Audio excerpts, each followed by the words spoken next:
Selebrasi jatuh ke selokan, begini kondisi terkini bomber Timnas Indonesia U17. Aksi selebrasi penyerang Timnas Indonesia U17, Mohammad Mierza Firjatullah, menjadi sorotan besar di media sosial. Bukan hanya karena gol yang ia cetak, tetapi juga insiden unik yang terjadi sesaat setelahnya pada laga melawan Tajikistan U17 di Piala Kemerdekaan 2025.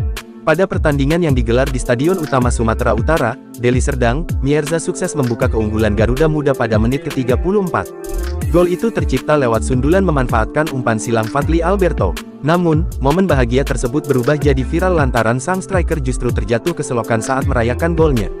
Pelatih Timnas Indonesia U17, Nova Arianto, memastikan bahwa kondisi Mierza aman dan tidak mengalami cedera serius.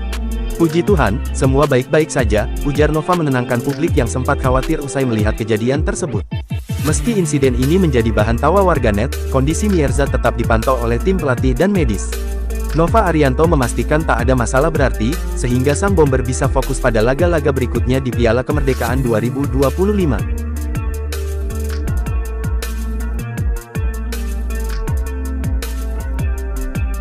Magnet Manchester United bikin bintang incaran tolak klub lain, selanjutnya Carlos Baleba.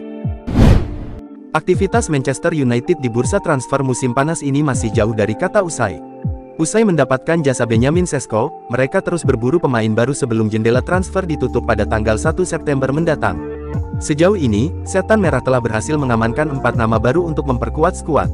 Menariknya, daya pikat United terbukti tidak luntur meski absen dari kompetisi Eropa musim ini. Pasalnya, para pemain top tetap antre untuk bisa bergabung dengan klub raksasa yang bermarkas di Old Trafford tersebut. Kini, United berharap magnet yang sama bisa menarik target berikutnya di lini tengah. Gelandang incaran mereka, diharapkan bisa kembali membuktikan kebenaran ucapan sang manajer, Ruben Amorim. Sebelumnya, manajemen klub berhasil mendatangkan Matheus Cunha, Bryan Mbeumo, dan Benjamin Sesko.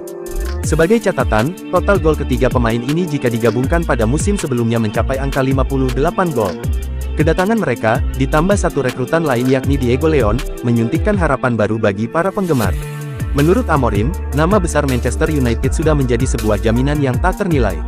Para pemain top dunia selalu memiliki impian, untuk bisa mengenakan seragam kebesaran Setan Merah. Ini Manchester United. Saya merasa banyak sekali pemain yang ingin bermain untuk klub kami, kata Amorim. Setelah sukses mempertajam lini depan, United kini mengalihkan fokus untuk memperkuat lini tengah. Gelandang andalan Brighton dan Hove Albion, Carlos Baleba dilaporkan menjadi target utama. Baleba saat ini dianggap sebagai salah satu gelandang muda paling berbakat dan potensial di Eropa. Keterampilannya yang komplit sebagai seorang gelandang, membuatnya menjadi properti panas di bursa transfer. Kini, jajaran petinggi United tentu berharap Baleba juga terpesona oleh magnet Old Trafford. Kedatangannya, akan menjadi pembuktian selanjutnya dari sihir yang diungkapkan Ruben Amorim.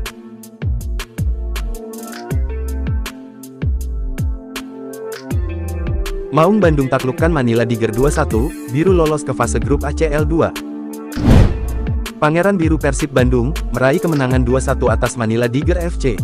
Kemenangan ini, berhasil membawa Maung Bandung lolos ke fase grup AFC Champions League 2. Laga Persib vs Manila Tiger di playoff AFC Champions League 2 digelar di Stadion Gelora Bandung Lautan Api, Rabu tanggal 1 Agustus tahun 2025, malam WIB.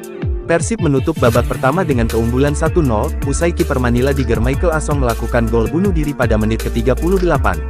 Gol ini berawal dari bola tendangan Luciano Guayoshea, yang gagal ditangkap dengan sempurna oleh Asong, namun bola justru lepas dan masuk ke gawangnya sendiri.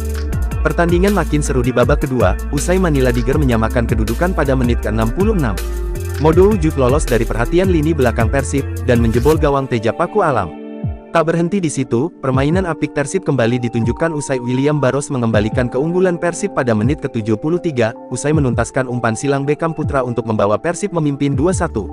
Meski waktu menyisakan hampir 15 menit, skor 2-1 untuk keunggulan Persib bertahan hingga pertandingan, usai Manila Tiger tak mampu menyamakan kedudukan.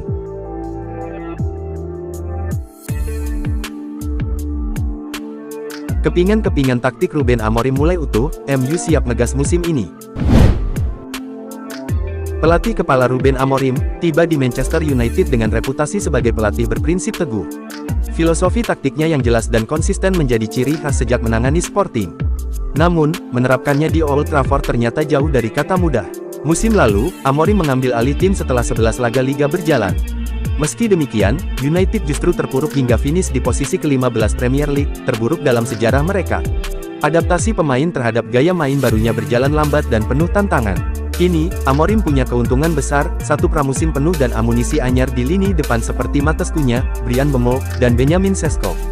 Harapan pun tumbuh, bahwa musim ini akan membawa perubahan nyata. Tantangannya jelas, mengubah United menjadi tim yang terstruktur, terkontrol, dan konsisten tanpa mengorbankan kreativitas serta daya serang. Inilah perjalanan taktik Amorim, yang akan menjadi sorotan sepanjang musim. Amorim teguh dengan formasi 3-4-2-1 yang mengandalkan 3 bek tengah, 2 wingback, 2 gelandang pivot, dan 2 gelandang serang di belakang striker tunggal. Di Premier League musim lalu, dia menjadi manajer yang paling jarang mengubah formasi saat pertandingan.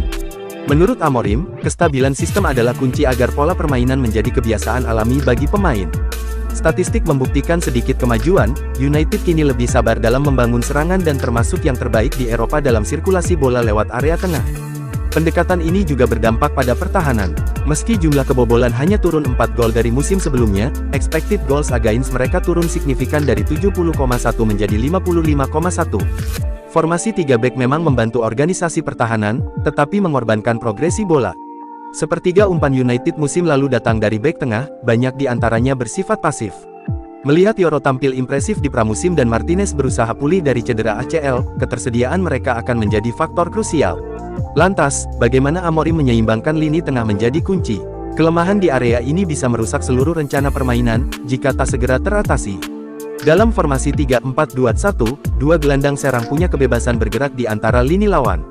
Pergerakan wingback, membuka ruang yang bisa dimanfaatkan Mbeumo dan Cunha sebagai pembawa bola. Selain itu, kedatangan Benjamin Sesko memberi dimensi baru di lini depan. Striker Slovenia ini lebih kuat di udara dan lebih mumpuni sebagai target man dibanding Rasmus Højlund. Sesko juga mampu mengalirkan bola dan melakukan take-on, menambah variasi serangan United. Jika kombinasi ini berjalan lancar, United berpeluang menjadi lebih berbahaya dan siap tancap gas.